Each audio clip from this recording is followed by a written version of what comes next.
Shalom, salam, damai sejahtera dalam kasih Tuhan. Pada pagi menyapa saat ini bersama saya Pendeta Lukas Eko Sukoco. Saya sengaja mengajak kita untuk belajar tentang bagian dari doa puasa Prapaskah. Salah satu yang penting adalah doa dan puasa dilakukan untuk menghayati kehendak Tuhan dan melakukan apa yang Tuhan mau dalam hidup kita. Oleh sebab itu, di tengah pergumulan sebagai orang beriman, kita tidak punya pilihan lain. Kita harus belajar disiplin rohani ini, doa dan puasa. Saudara, kita akan bersama membuka firman Tuhan. Saya ajak kita membuka kitab Kisah Para Rasul. Kisah Para Rasul pasal 12 ayat 24-25 diteruskan pasal 13 ayat 1, 2, dan 3. Saya ulangi, Kisah Para Rasul pasal 12 ayat 24 dan 25 diteruskan Kisah Para Rasul pasal 13 ayat 1, 2, dan 3. Yang demikian firman Tuhan. Maka firman Tuhan makin tersebar dan makin banyak didengar orang. Barnabas dan Saulus kembali dari Yerusalem setelah mereka menyelesaikan tugas pelayanan mereka. Mereka membawa Yohanes yang disebut juga Markus. Pada waktu itu, dalam jemaat di Antiokhia ada beberapa nabi dan pengajar, yaitu Barnabas dan Simeon yang disebut Niger, dan Lukius orang Kirene, dan Menahem yang diasuh bersama dengan raja wilayah Herodes dan Saulus. Pada suatu hari, ketika mereka beribadah kepada Tuhan dan berpuasa, berkatalah Roh Kudus, khususkanlah Barnabas dan Saulus bagiku untuk tugas yang telah kutentukan bagi mereka. Maka berpuasa dan berdoalah mereka, dan setelah meletakkan tangan ke atas dua orang itu, mereka membiarkannya keduanya pergi.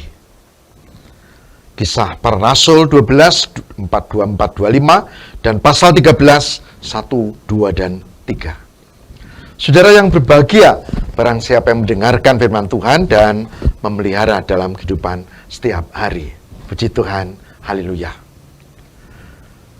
Ibu, bapak, dan saudaraku yang terkasih di dalam Tuhan.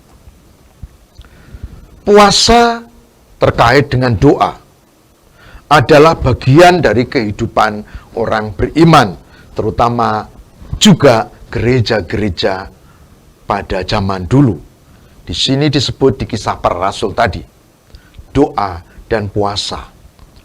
Jadi, poin pertama yang penting adalah doa puasa menjadi bagian dari aktivitas orang beriman. Jangan ada yang mengatakan orang Kristen tidak perlu berpuasa, karena jelas itu tidak berdasar pada kebenaran firman Tuhan. Yang ada di Alkitab, kamu harus berpuasa dengan benar, bukan jangan berpuasa. Jadi, berpuasalah dengan benar. Dan apa yang kita baca, poin pertama, tradisi doa puasa adalah kebiasaan orang-orang beriman di gereja perdana. Poin kedua yang menarik adalah doa puasa memungkinkan mereka peka pada kehendak Tuhan. Mendengar dan peka pada kehendak Tuhan. Jadi kalau zaman ini kita terlalu asik dengan banyak aktivitas, kita terlalu asik dengan banyak kegiatan, dan kita melupakan relasi dengan Tuhan, maka doa puasa menjadi jalan keluar yang penting untuk kita membina relasi dengan Tuhan. Supaya kita mendengar apa mau Tuhan di balik kita punya masalah di pandemi, endemi, atau banyak persoalan pada saat ini. Makin peka pada kehendak Tuhan. Karena doa puasa berarti kita konsentrasi fokus pada Tuhan. Dan puasa berarti membatasi makanan, minuman, dan juga aktivitas yang kita lakukan. Saudara, ada cerita. Mungkin Anda pernah dengar cerita ini. Ada cerita tentang seorang tukang kayu yang sudah tua. Dan entah kenapa dia punya jam itu jatuh. Padahal di situ ada banyak bekas gergajian kayu. Dan semua temannya mencari, diolah-alik, dibongkar sana, dibongkar sini, enggak ketemu, saudara. Sampai menjelang sore mereka pada pulang, karena harusnya pulang, udah. Si tukang kayu itu merenung sendiri. Ini jam kenangan. Bagaimana bisa hilang? Saudara, tidak jauh dari situ ada seorang anak yang melihat semua tadi dan dia tanya, Pak tua, ada apa kelihatannya sedih? Jam tangan, hadiah anakku, kenangan, jatuh entah di mana, nggak ada.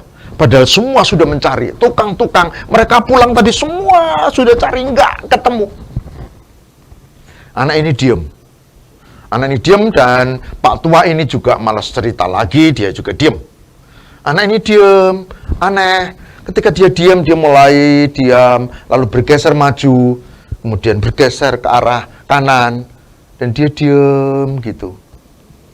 Dan tidak terlalu lama, anak ini membongkar ada satu batang kayu, kemudian diambil dan, apakah ini jamnya, Pak? Pak tua itu senang sekali. Iya, itu jam kenang-kenangan dari anakku yang di kota, katanya. Lalu diterima jam itu. Pak tua ini mengucap terima kasih dan dia berkata, Le, panggilan untuk anak kecil, Le, kok kamu bisa menemukan jam itu, Le? Kami semua sudah cari, tidak ada. Anak ini diam dan tersenyum.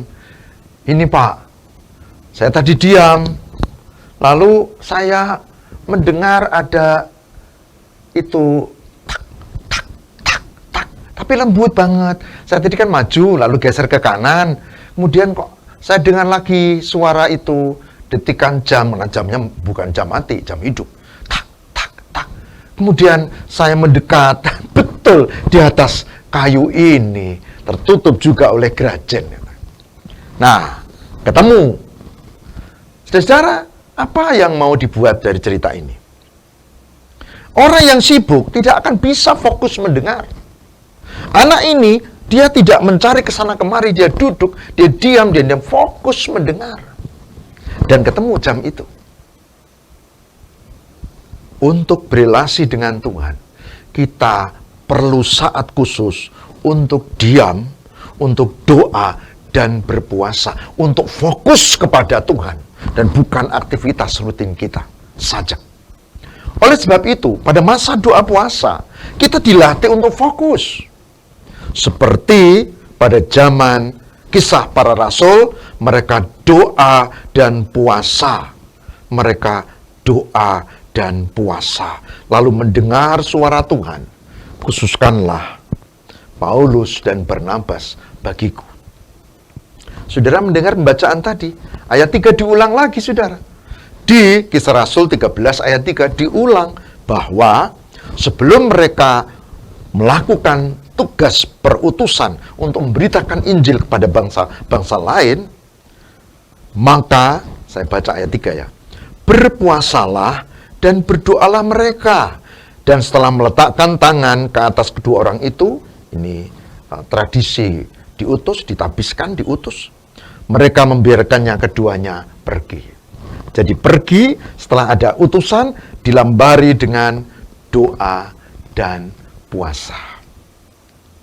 Saudara, ternyata kita bisa tahu doa puasa selain untuk kita peka pada kehendak Tuhan. Tapi doa puasa juga menjadi sarana sebelum melakukan tugas berat. doa dan puasa. Oleh sebab itu jangan heran, di dalam tradisi gereja yang tertulis di dalam kisah Alkitab, terutama kisah para rasul, kita akan banyak menemukan contoh-contoh bagaimana mereka berpuasa sebelum mereka membuat perutusan. Bagaimana mereka berpuasa untuk mendengar suara Tuhan. Belajar untuk fokus.